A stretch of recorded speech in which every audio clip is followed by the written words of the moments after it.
What would you do to stay young forever? Would you sell your soul or spill innocent blood? In the heart of medieval Europe, behind castle walls and candlelight, one woman's vanity became legend. Or so they say. Hi everyone, I'm Chris. Welcome to Crime Through Time with Chris.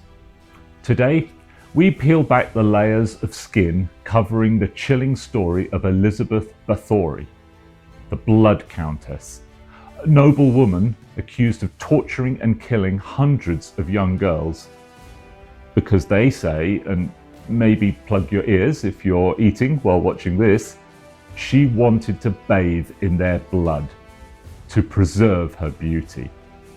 Honestly, lady, try ass's milk. It worked for Cleopatra.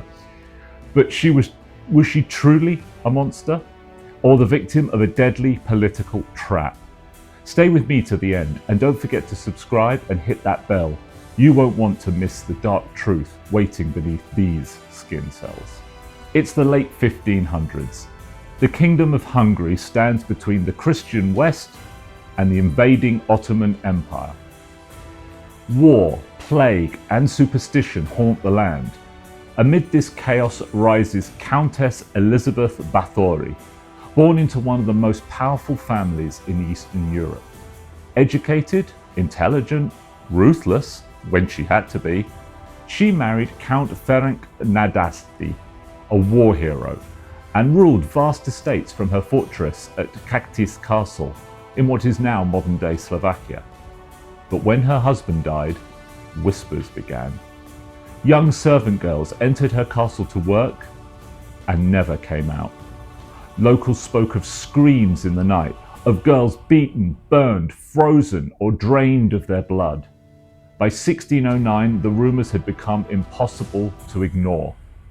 A royal investigator, Count Thurzo, arrived unannounced, and what he claimed to find would shock all of Europe. Bodies, torture chambers, and one of the most powerful women in Hungary accused of mass murder. Her servants confessed under torture, saying the Countess killed for pleasure, for vanity, even for sorcery. That she believed bathing in virgin's blood could keep her young forever. The legend of the Bloody Countess had been born. But beneath the horror lies another story.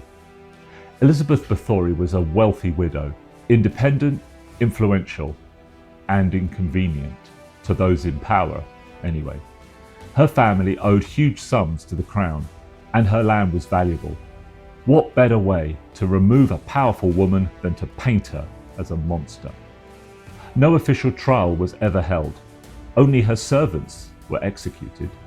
Elizabeth was locked in a small brick room inside her own castle, a windowless cell where she lived out her remaining years, dying in 1614. So who was Elizabeth really?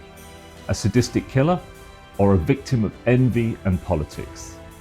It is said she was the inspiration for the evil queen in the story of Snow White, which became Disney's first full-length animated feature film when it was released in 1938.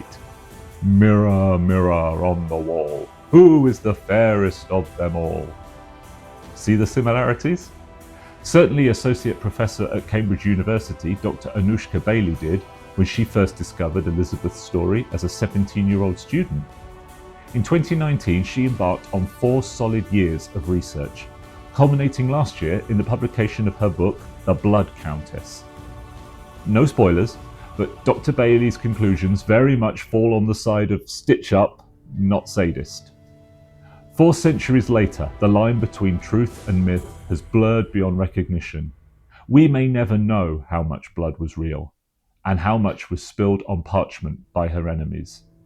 But whatever your view, let us know if you spot any similarity to the witch hunting trials of the UK and the US. Let us know about them in the comments. I'm Chris, and this has been Crime Through Time with Chris.